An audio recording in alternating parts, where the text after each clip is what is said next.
Hey BookTube, welcome to Jackie's Literary Corner. I'm Jackie.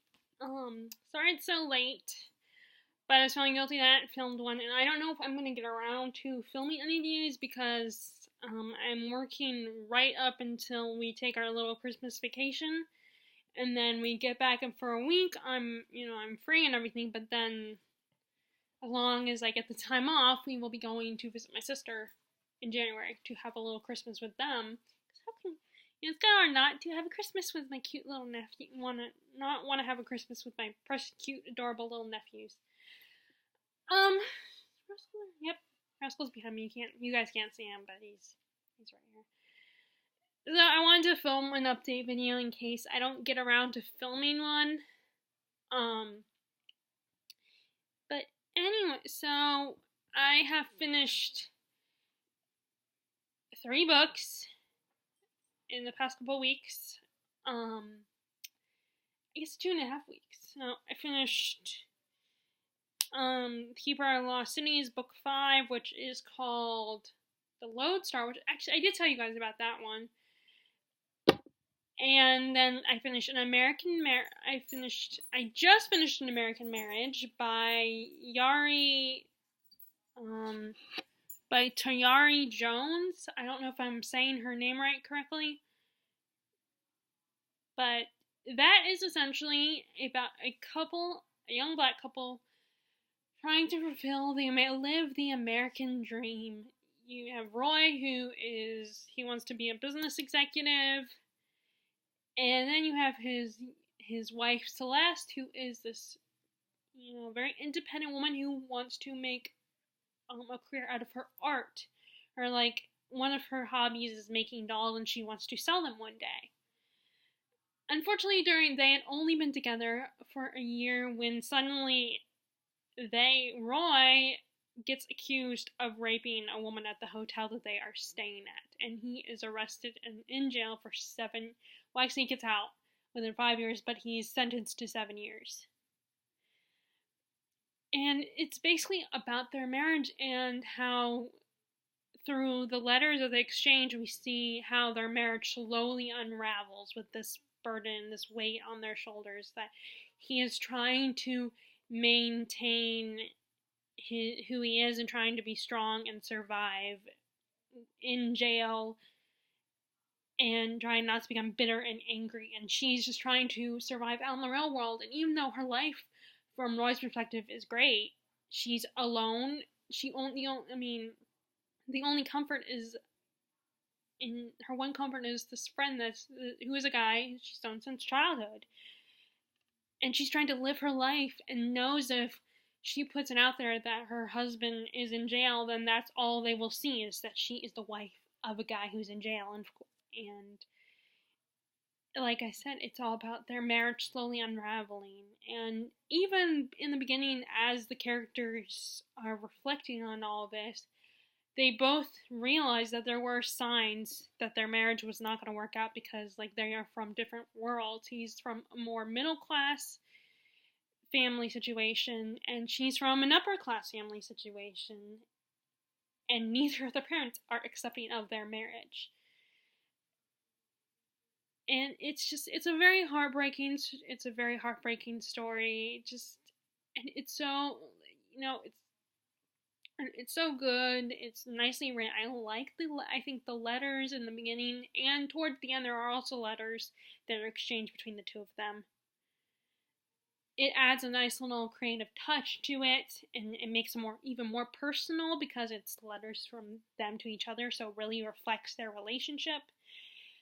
And I also personally like the idea of sending letters, and although I'm too lazy to write letters to people, I do like the romanticism of that idea of actually handwriting letters and sending them to people.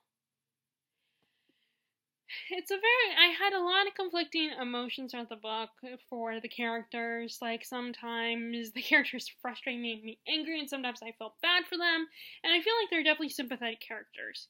You may not always be able to relate to them, and you don't always agree with their actions, but I think they're very sympathetic, and their reactions are understandable.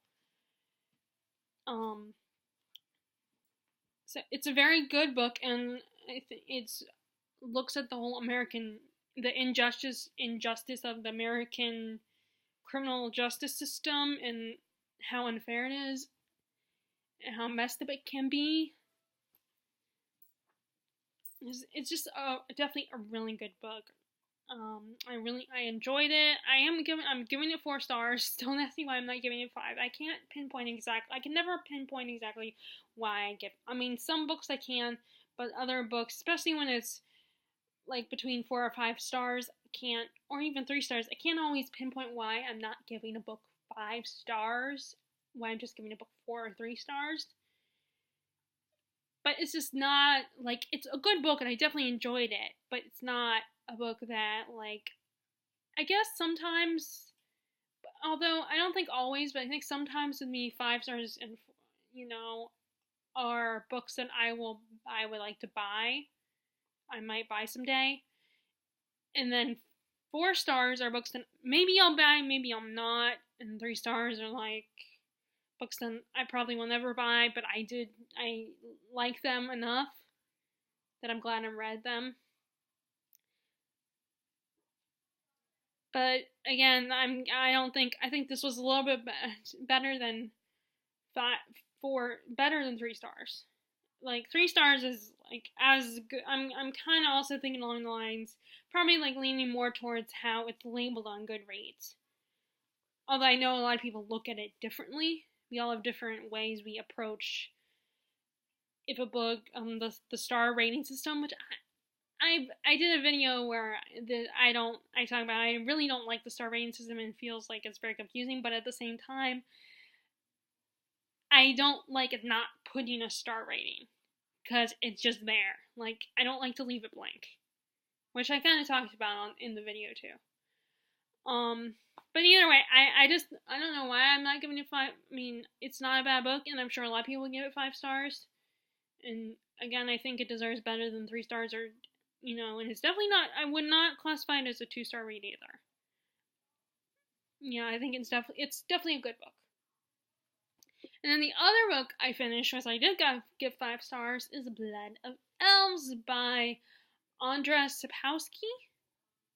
I think that's how you say it. He is from another country. I never can remember where he's from, but it's a translate work. It's a fantasy series, which is actually, oh crap, I'll have to watch it. Actually, speaking of that series is actually on Netflix officially tonight.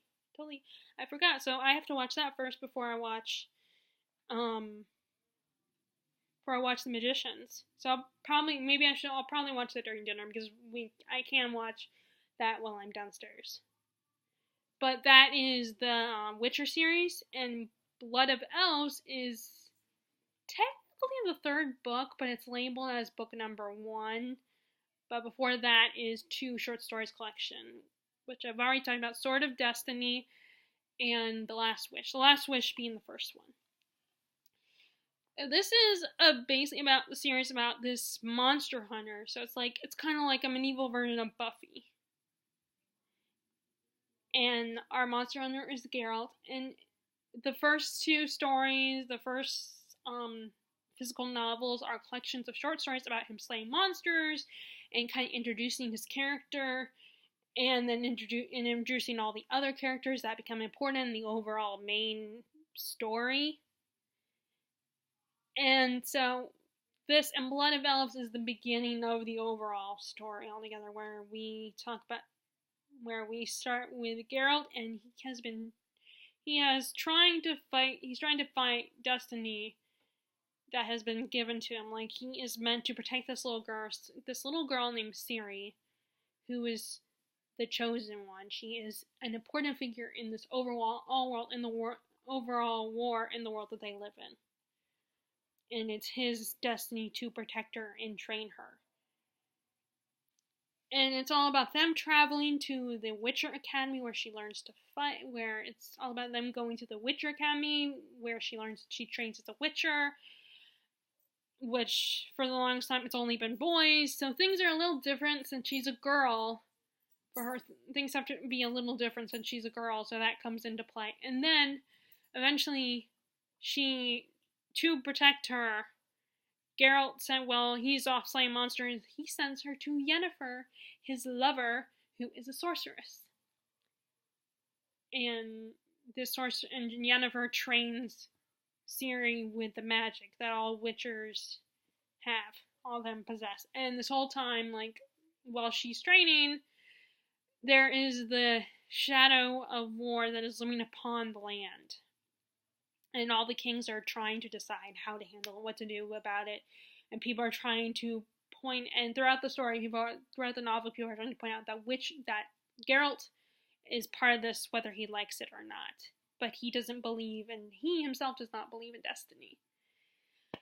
So I personally love the first book. There is, like, I feel like from what I've read so far of this author in this series, he is definitely an acquired taste.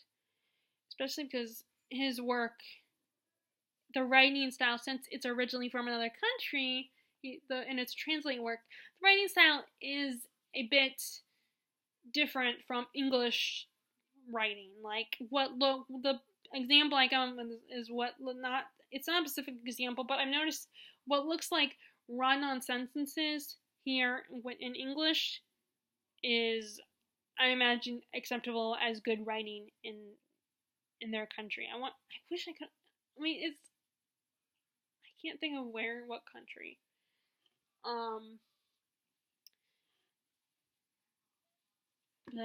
And then there's a lot of things where,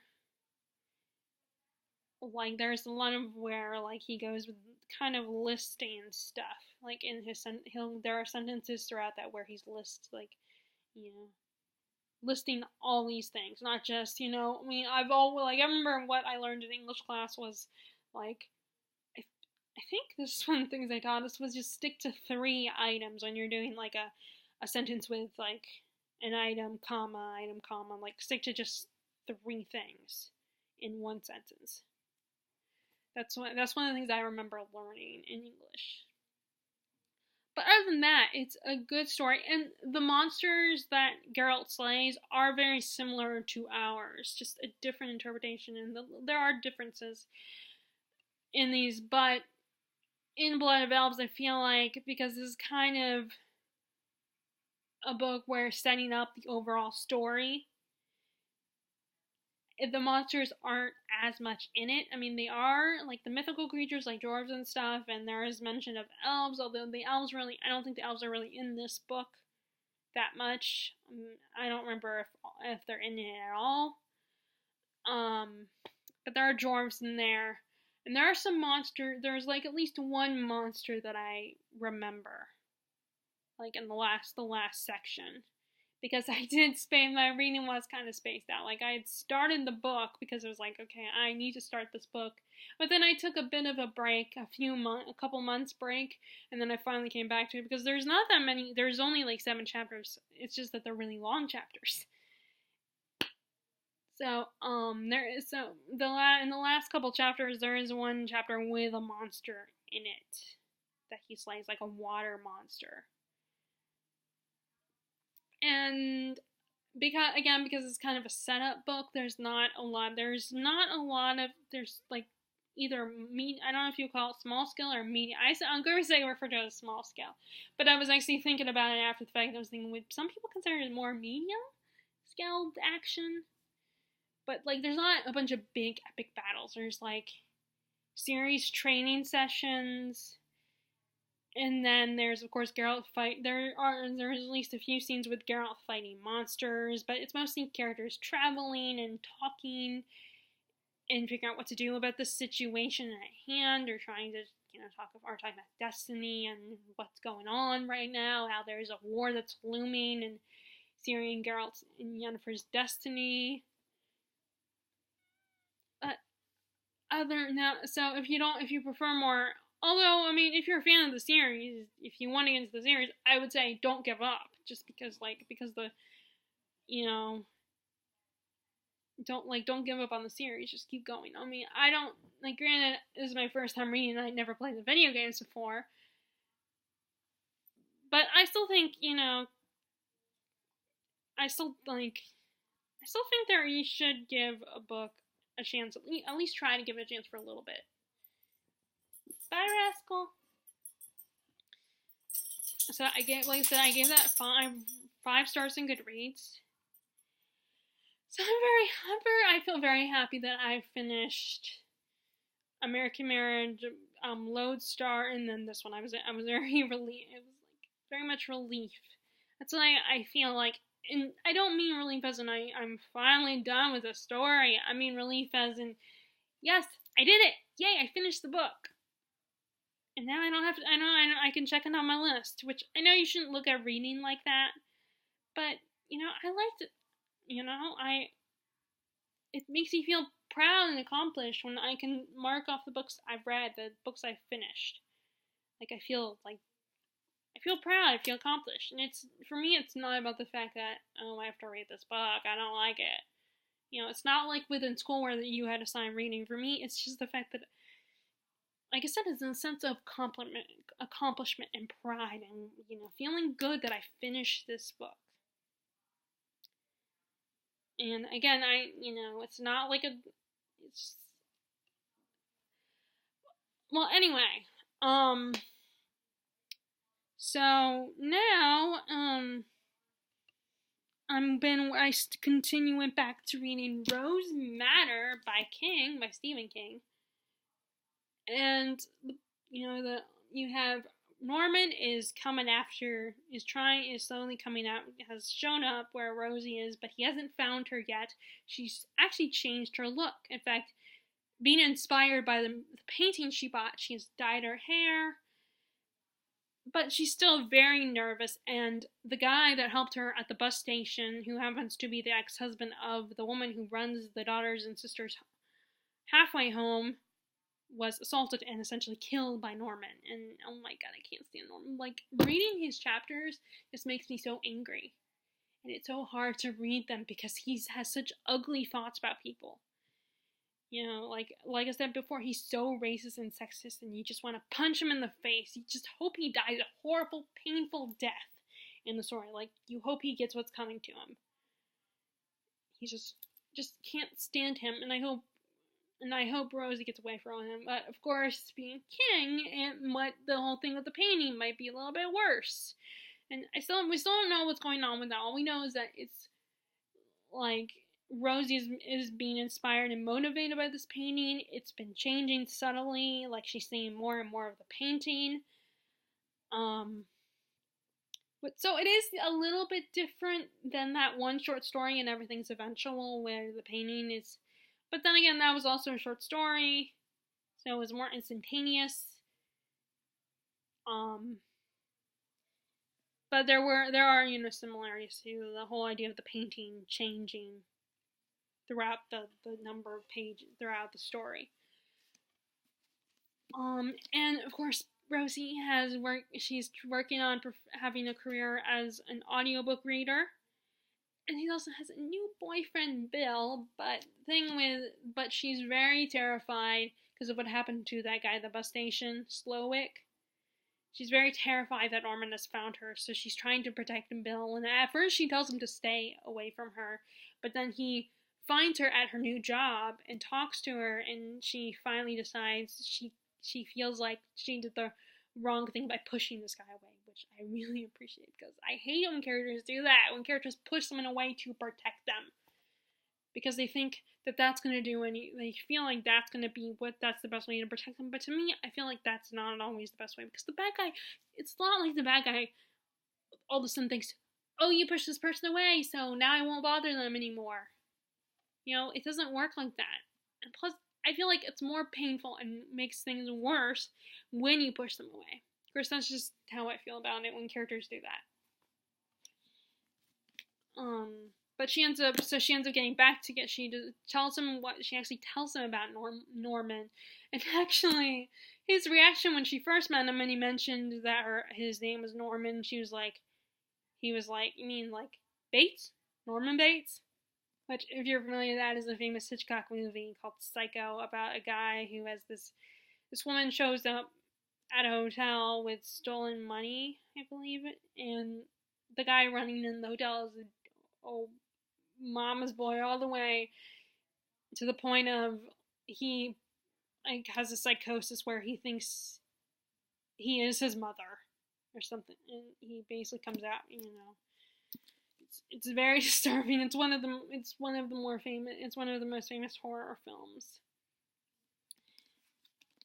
But it's very, once again, Stephen King is taking quite a while before he gets to the horror, which I think is both good and bad, because it can drive you crazy, because you're like, okay, when is it going to get to that part, the scary part? But then other times, it makes it worth it when he gets to that point in the story,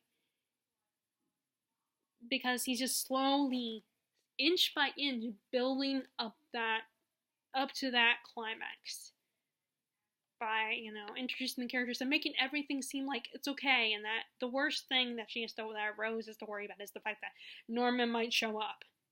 Which, that is pretty horrible as it is, but that's a different kind of horror compared to what the supernatural horrors that a lot of times Stephen King writes about. And in the book description does imply that the whole thing of the painting is going to be even worse for Rose. So I don't know if I'm going to bring this one to my grandma's or not, because I don't know if I want to read a book like this around Christmas time. Because, I still kind of, even though I don't read Christmas books around Christmas time, I do, sometimes I do think about, do think about what kind of books I want to read around this time. And plus, this book is making me, like I said, reading Norman's parts make me so angry and cranky, and that's, and it's just, so it's very hard to read his parts. Okay, so, but the two of the other books I'm thinking about bringing that I want to start are Empire Falls by Richard Russo, which he has a backlist. I remember this being a mini-series that came out years ago, starring, I want to say Kay Panabaker what is his name? I can picture his name. He was the guy on Stepmom. He also was in National Treasure Book of Secrets. I can picture him. I can't remember his name. It's gonna pop into my head later tonight after I stop filming. But as our main character Miles, and like I said, Kay Panabaker is his daughter, and he and his wife, from what I remember, I believe they're divorced, and it's about their lives in their small town. And I remember seeing the miniseries, and I remember liking it. I remember wanting to read remembering to want to read the book. And I saw this, and this was one of the Gibbons purchase. But I kind of like family sagas and stories about towns and stuff, like adult ones, not like the YA. Although I almost did buy it today. Which is a good thing I didn't go to the bookstore, because the Gibbons bookstore today, and I just went to the library because my mom had to go to this store called Sally's. It's like cosmetic. It's like a CVS version of like a store that sells cosmetics and hair stuff. She had to pick up some things, and she offered, since Books A Million is in the same shopping center, she offered to let me go there, to drop me off there while she was doing that. So, but I'm saying that because I almost bought a YA, although it does have a supernatural element, a YA series about a small town. It's kind of compared to, it's Wicked Deep. I can't think of the author's name, but it's compared to Hocus Pocus. I also like it. There was one I've been wanting to read, and my library did not have it, so I'm a little conflicted because it's like, there's some books I just want to check out from the library, but then my library doesn't always have those books, so I end up having to buy them if I really am interested in them. Like, I'm gonna have to buy the most recent probably like the last 2 books in the Keeper series, because that's the series I do want to finish, but I just feel weird about buying books from a series where I don't have all the books in the series. Like, another thing is I almost bought The Diviners, the first book, which I did read, but I donated it before we moved, and I don't have any more.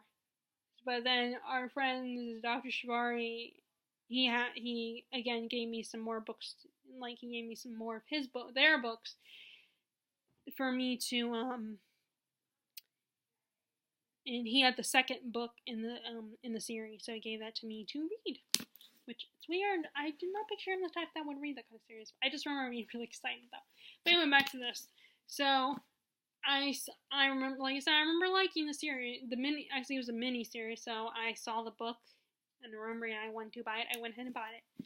Fortunately, I did not have a paperback version, but although the hardbacks are like $4, so it wasn't that bad. You end up using a lot of my dollar bills. And so I might bring that one, and then I might bring this one, but the problem with this one is it's a bit of a bigger book than Empire Falls. So the Empire Falls might actually be a little bit bigger. This is called The Art of Fielding by Chad Harbach. And I don't know much about this one. I don't know a lot about this one. But it made me think of like books like Vicious or the sequel. Well, not necessarily Vicious, except for the only thing it has in common with Vicious, I think, is the setting. Or at least half the setting. But it more made me think of books like The Secret History and If We Were Villains. That with the whole college atmosphere and like something happened years ago, and so yeah, it has to do with baseball.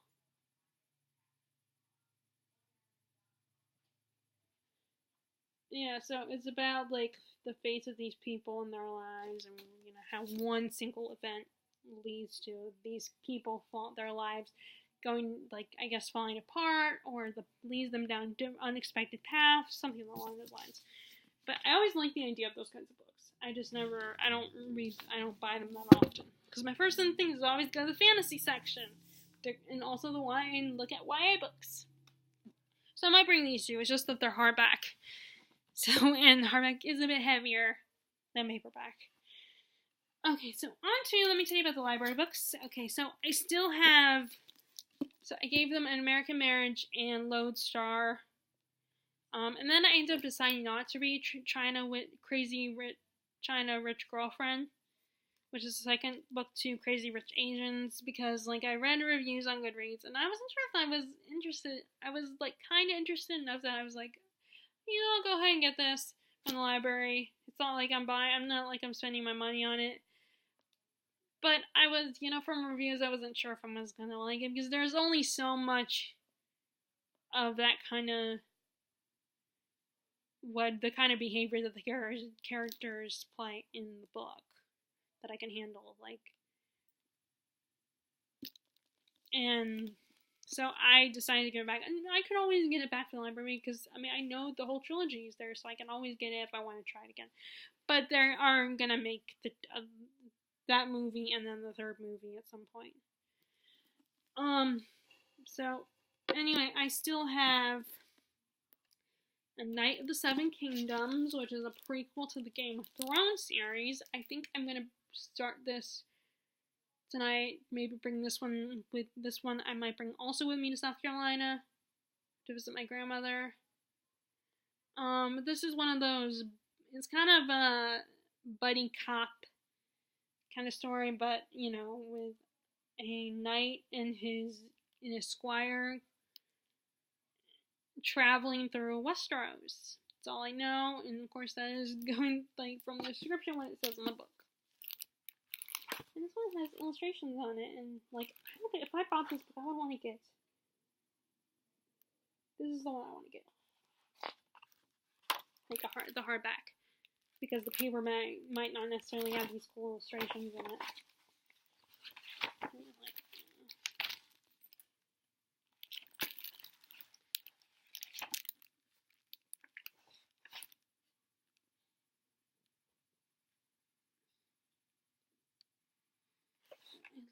I just love this world. It's just the original series are pretty hefty books. So I'm probably gonna start this one next. And then I also have The Woman in the Castle, which I think this is historical and another one of those World War II stories. And like as I said last time in my last video, this is a staff pick from so I thought, and I always thought that's cool. So I always look at the staff pick books and see if they are books that I'm interested in. And like I said, there are some booktubers that have brought this book up, like Haley from Haley and Bookland comes to mind. I don't know much about this. Again, all I know is it's another World War II story, so. And probably takes place in Europe. And then I still have this one, A Book of the American Martyrs, the Joyce Carol Oates big epic novel that I probably should not have picked this one for my first time checking her out because it's a hefty book. And I just don't want to make the mistake of reading it and then giving up too soon because of how long it is. But I'm still gonna try it at some point. So I said I'm probably gonna start with the Knight of the Seven Kingdoms first, and then the new ones. I got the two new ones. I almost got a third new one. I almost got Called on the Hawk from the library, but I decided to wait on that one. And the problem I've noticed with getting series from the library is that they might not have the whole series, and they don't always get new books. Like I said, I'm probably gonna have to buy books 8 and 9 as they come out, which 8 has just come out from BAM, because I guarantee it will not be at Gibbons bookstore. It might be at the country bookstore, but that's basically no different than BAM. It's just not commercial as far as like prices go, and it's also smaller, so the merchandise, there isn't as much merchandise as BAM, and BAM sells more than just books, physical books. Like BAM sells Funko Pops, and it sells like t-shirts and like figurines and stuff like that. So the other two books, so I did not get Called on the Hawk, but the other two I got, so I'm gonna have to probably buy that one. So I'm gonna buy that one, and then I'll just check out the first book from the Called on the Hawk. I'll just check that one out. Hopefully, I won't love it so much that I will absolutely have to have the series. Although, again, I'm not that hard to please, so I might love it anyway. But so I have this Nightfall. So it is Nightfall, and then and then it has book 7, and then that's the last book because, of course, book 8 just came out. But this is, again, like, it's starting to, like, where each book kind of ends in a cliffhanger. The end of book 5 was a bit sad. A character was lost in book 5. That's all I'm gonna say. So I don't spoil you too much. And if you have started the series, and basically from the description, it looks like Sophie and her friends are going to have to trust some people they previously considered their enemies, and of course the characters, both rebel groups and the council, are gonna have to recover from all that has happened. And I don't know if this is what happened at the end of book 5. What happened in the climax of book 5 means that's the last we're going to see of a certain group of characters in the story, in the series. I don't know if those characters are going to come back or not, but I feel like this would be a great, like, I would love to see an on-screen adaptation of this. And I'm caught between, like, my first instinct is always to say a live-action version of books that I love. But I can also see this being a movie, How to Train Your Dragon animation type movie. Like, I think that would be really cool. But like I said, part of me still kind of would love to see a live action version. But I can see why most people would prefer for books like this, like fantasy. they would almost prefer animation because there's so much you can do with animation. Yes, it takes a lot of time with all the drawing the artists have to do, but they're, the only limitations they have is what they're capable of drawing. Other than that, animation can do so much more than live action still has its limitations. Like, you can't always find an actor that has exact same eye color or something, or even, and granted, you can put context in, but I'm just using that as an example of the limitations that movies have. Although, actually, might be better as a TV series than a movie, because, well, of course, as you guys know, with movies, they cut out a lot. They have to cut out stuff because you have to stay within the limit of 2 hours. I mean, you don't have to, but there's no guarantee that it's going to be as engaging if you make it 3 hours long. So I cannot start this, but I'm going to start. I try to read these in the order of when I get them from the library. So, like I said, I'm trying to focus on these two first. And then, like, maybe start the Joyce Carol Oates book, and then I'll get into these. So the second one that I have here, that I got from the library, is Tana French's The Witch Elm. I remember hearing a lot about this on BookTube.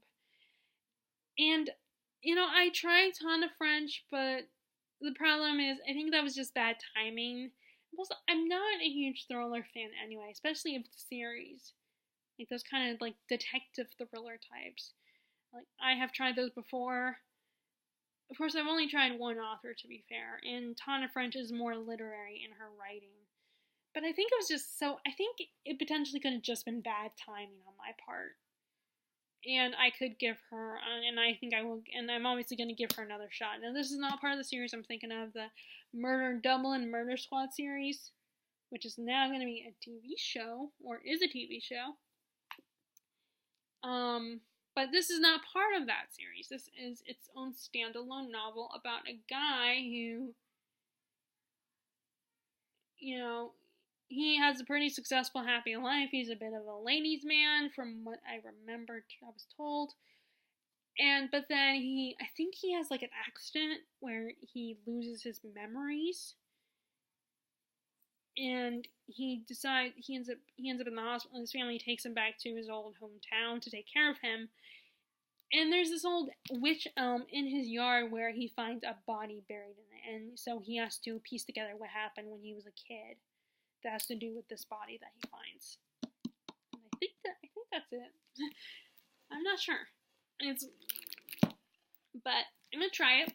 Like I said, the other thing is that I'm a little hesitant to get into those kinds of series, especially if it's a genre that I'm not as huge of a fan of, because then it's a bit of a commitment.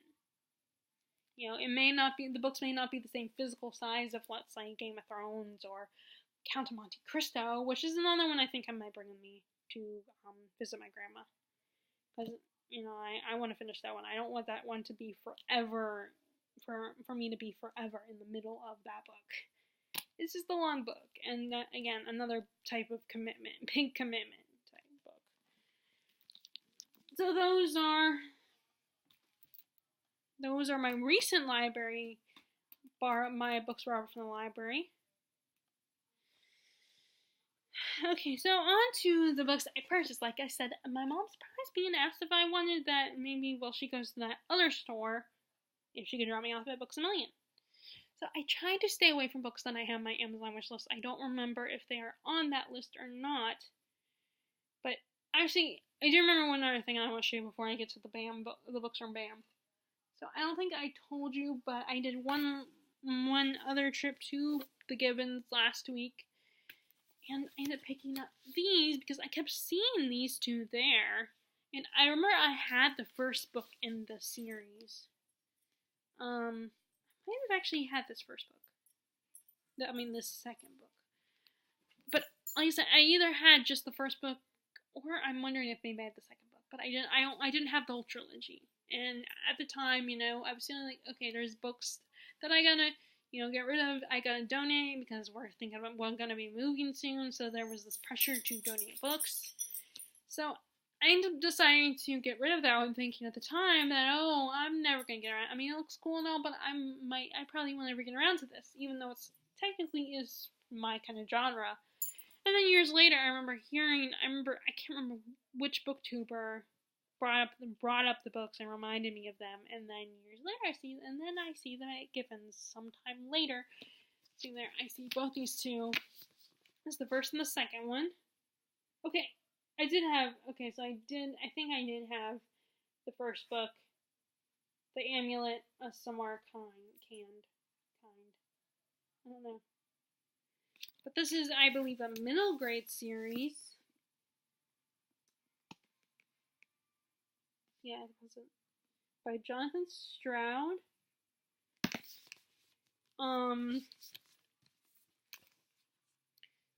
Middle grade trilogy, and I don't remember what it says it's about.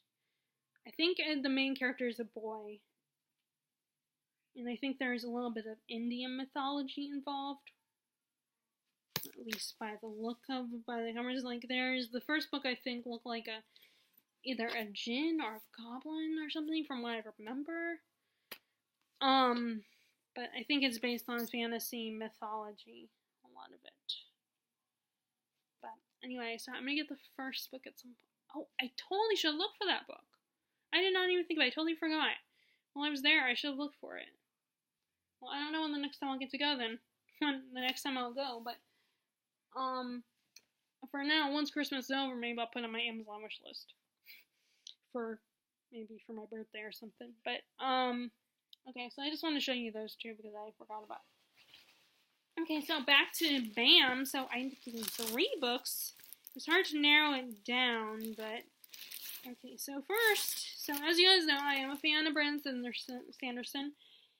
And I remember hearing a lot about this book, especially, from Reagan from Peru's project. It's Haley from Bookland's first science fiction, I believe, or first Brandon Sanderson, or maybe both. And it's all I heard from Sam from Thoughts on Tomes talk about this book. So I've heard a lot of people. And I don't know if Daniel Green has read this book yet. I don't know if he's gone around to this one yet. I can't remember. He might have read it. But this is, I believe, one of his YA series. And from what I know, it's basically about this girl. And years ago, her father... Well, okay, first, she lives in a world where, I think they're in space or something. And there are these pilots in their world that fight these alien monsters all the time. And so they're a big world on a planet all about being brave and confident and not running from a fight, not ever being afraid. And our main character, Spence's father, for some reason he had run away. He was a famous aviator that ran away, and so he has a reputation as a coward, and of course by extension Spencer has that reputation of being the daughter of a coward.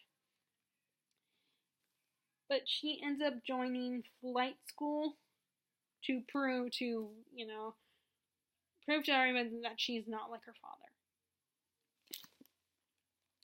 And that's all I know. And the sequel, Starsight, actually literally just came out, and I did see it there. It was hardback, but of course I hadn't read this one, so I had to grab this one first.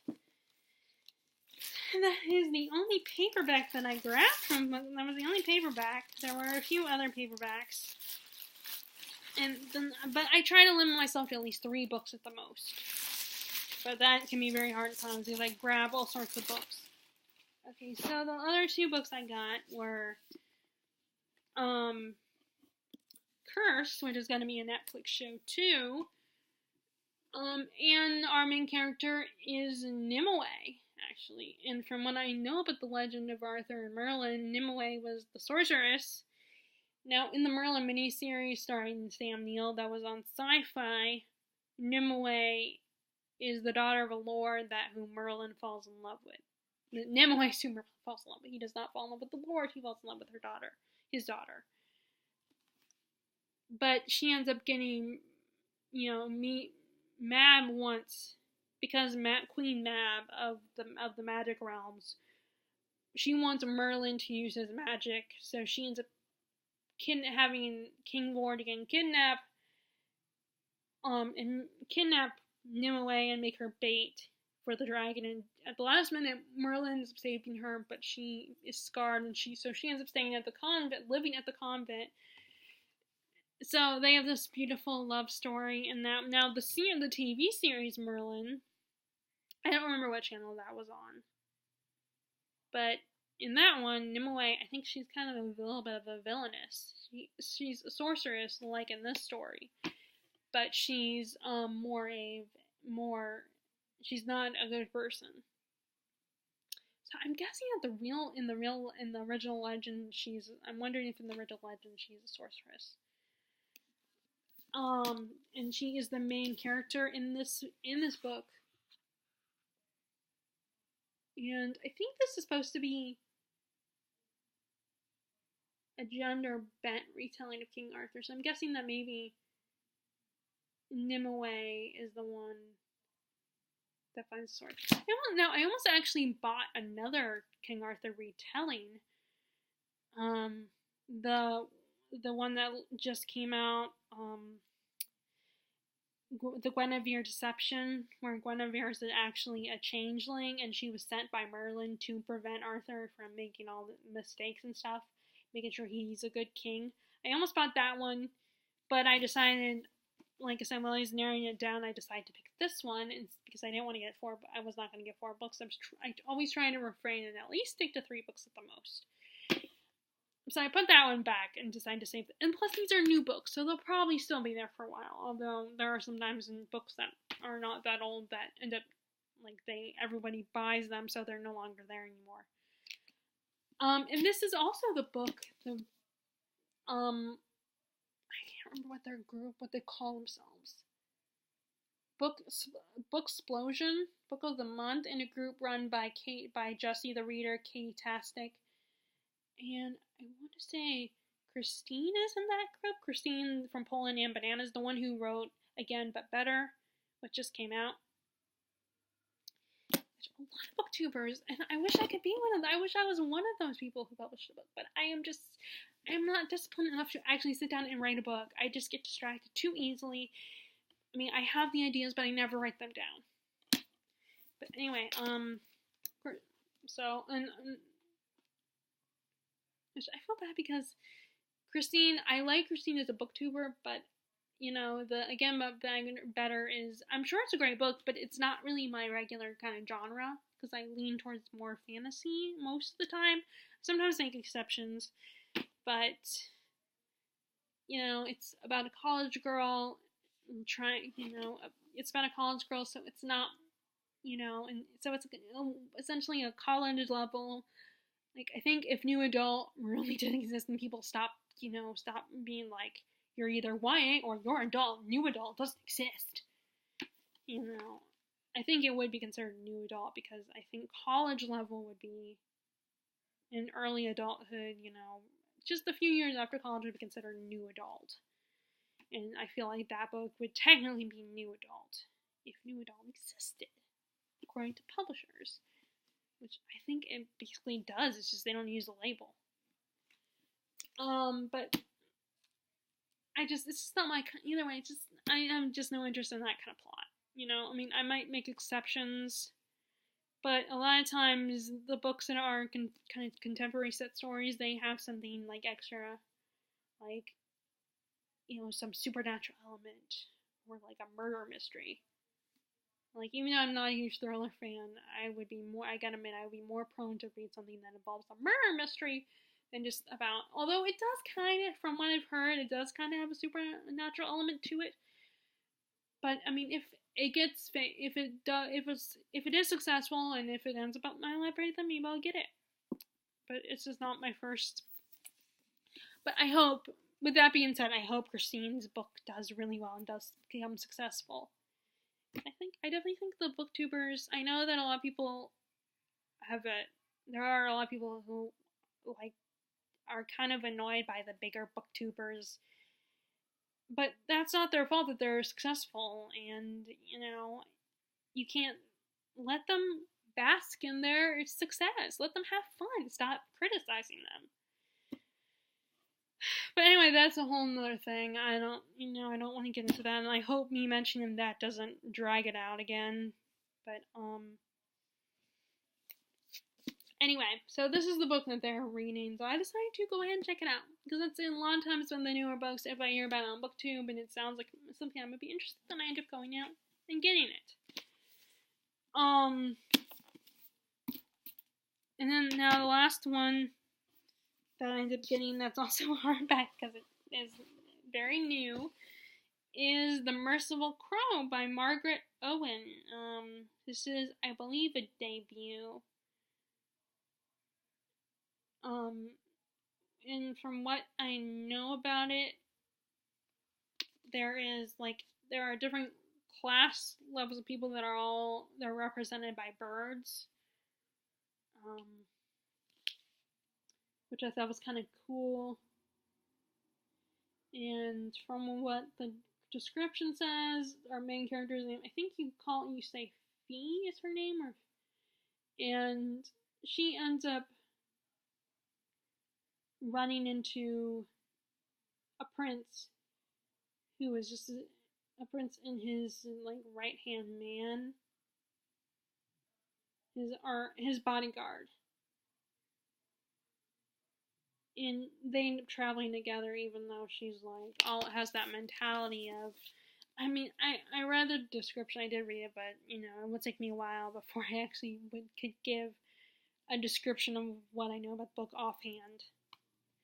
But from what that description did say, it sounds they're traveling, they end up being stuck traveling together, even though she kind of has that mentality of everyone for themselves.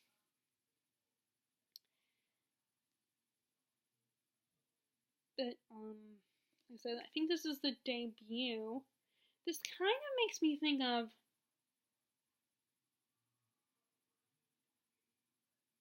I like that. It wasn't that Fee wanted to burn the world down. No, she just wanted the world to know that she could. I like that. It makes me kind of think of not the Gilded Wolves, Wicked Saints a little bit. It makes me think of Wicked Saints from the what I've heard about this book. But anyway, and unfortunately, once again, I'm still choosing to read books and spending money on books that people are a little reluctant. But for me, I'm focusing more on the plot, if it's my kind of plot. I'm not thinking about, unless it's just one that it's not necessarily my first instinct to read. If it's not my kind of plot, then maybe BookTube's influence will be a lot stronger about if I want to spend the money on the book.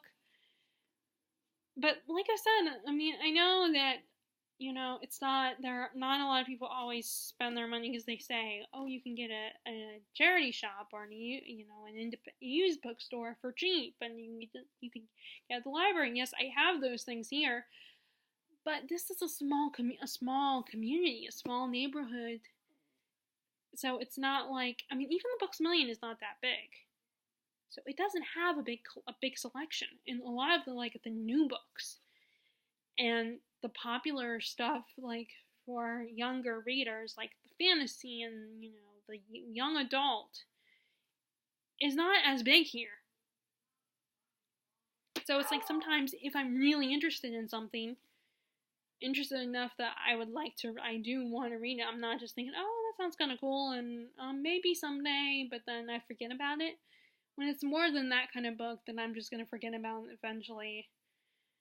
Then, yeah, maybe for some people this is irresponsible, but I'm going to spend the money at Books A Million if I have more luck with it there. And I know a lot of people have some people do have issues with those kind of chain bookstores because they're not as personal. But, if I want to read this book and I'm really interested, then I'm going to get it where I can get it. And if the only option is at someplace in Books A Million. I'm gonna get it there. So, but yeah, I only say this because I have heard some negative reviews of this. Not if some people were disappointed, but I mean, I'm also a very easy to please person anyway. I mean, I loved King of Scars and Wicked Saints. In both those books, not everybody was satisfied with them. I mean, I almost get a little defensive. In fact, I'm almost like, I mean, I've never been stupid enough to actually say something to someone. I never will do that. But I admit, a part of me was like, I don't understand. What was wrong with King of Scars? And a small part of me is tempted to look at people's reviews and see what they say, but another part is like, more sensible part that probably sounds a lot like my sister or my mom. It's like, no, you don't want to know, because it's just gonna it might get you all hot and bothered, even if you're a smart person, know that everyone is entitled to their opinion. Yeah, everyone has different opinions. But I just always feel like, if I like a book like that, but everybody else doesn't, a lot of people don't, then I feel a little self-conscious. I feel like, am I missing something? Is there something, what's wrong with this particular book? Why don't people like it? Why are people...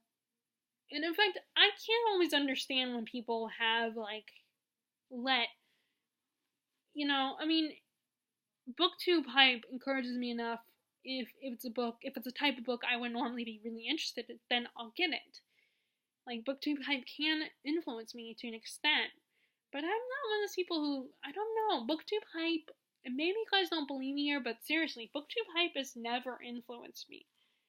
I mean, not to that extent. Like, I've never felt like, I don't think I've ever felt, disappointed by a book that was hyped on BookTube. And maybe some people could argue that I am being influenced by BookTube because I'm getting so wrapped up and everybody loves it, so I'm automatically assuming I love the book. But, I mean, I don't know, I've never felt any personal, I've never been disappointed by BookTube. I've never felt like, these booktubers said this book was good, and it wasn't, I mean, there's only been a few occasions where I've been, and the one example I can think of where I was disappointed by a book, but that had nothing to do with BookTube. It was a book that it was given to me by a friend because I recognized that was R.L. Stine, and I thought, oh, this sounds really cool, and my friend offered to buy it for me. It's like, okay.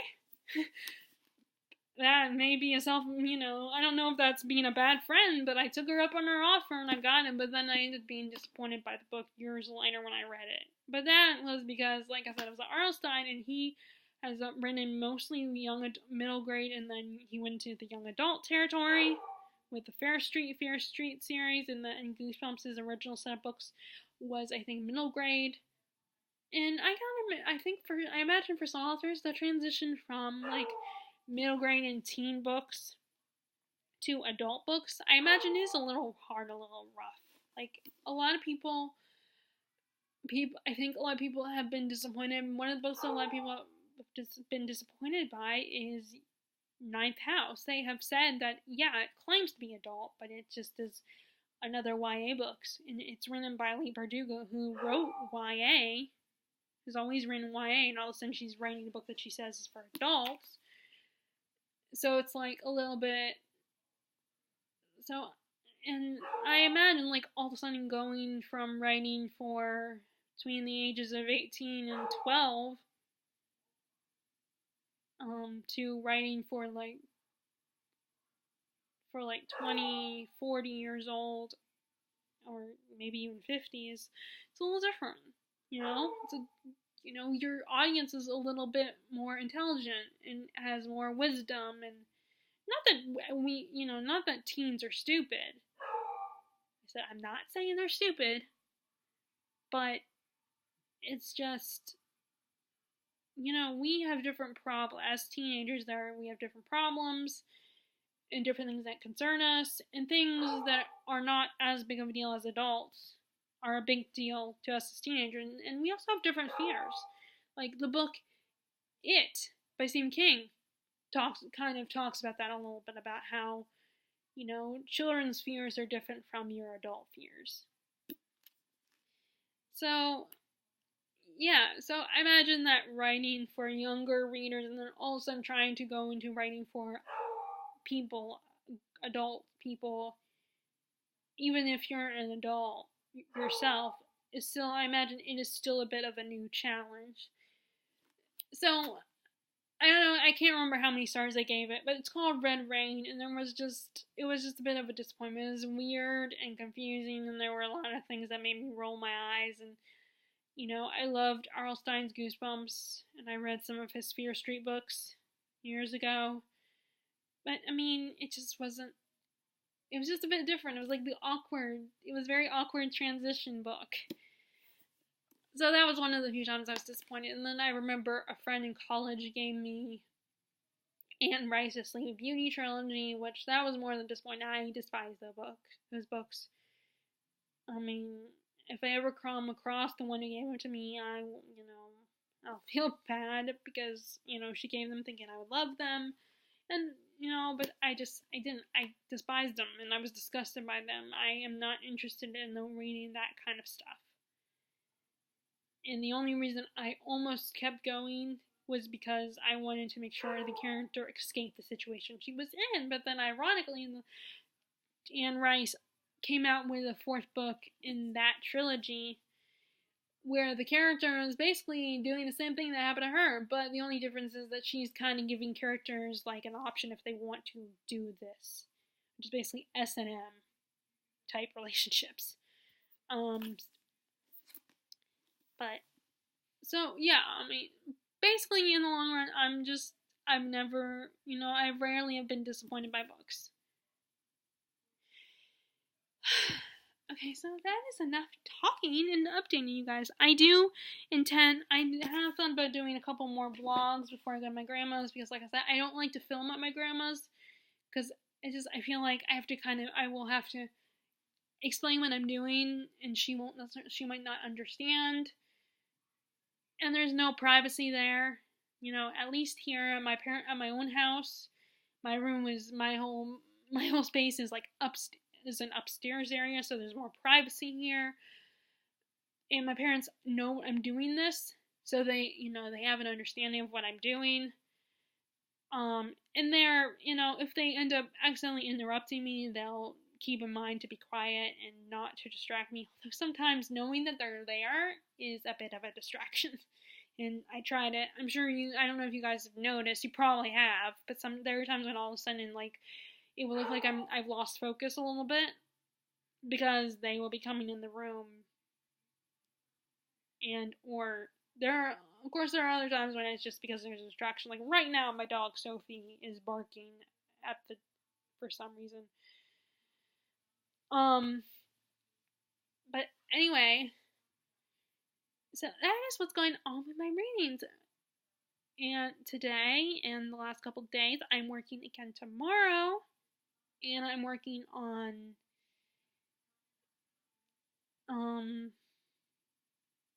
today's Friday, so I'm working on Saturday and Sunday.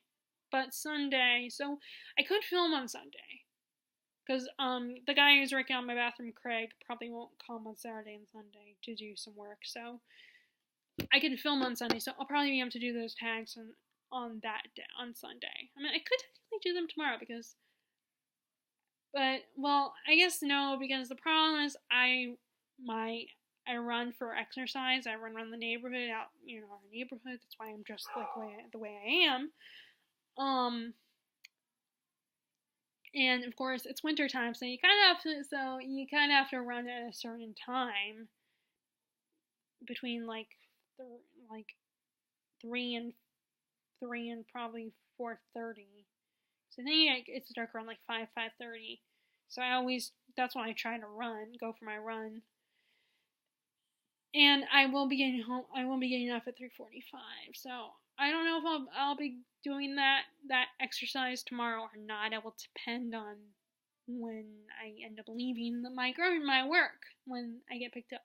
Although, well, no, actually, it turns, because, I guess since my parents are going to, going where they're going tonight, I, I will not be, I guess I won't have to worry about making sure I can Uber. Although that would be Sunday anyway, so. Anyway, enough of that. So basically, I will probably do the vlogs on. I will probably do the. Why am I saying vlogs? These are not vlogs. I will probably do those tags that I wanted to do on Sunday. I'll probably film those. And one of those be also Christmas. One of them is a Christmas tag, and then the other one is the 10-year book tag that Rincey from Rincey Reads created because it's going to be 2020 in January. So, and it's been 10 years. So anyway, I hope you guys like this video and weren't totally bored by my updating you on my rating. And if you did, give it a thumbs up. Click subscribe if you have not already subscribed to my channel, and if you like what you've seen so far. I hope you guys are enjoying your reading, and I will talk to you all later. Alright, bye!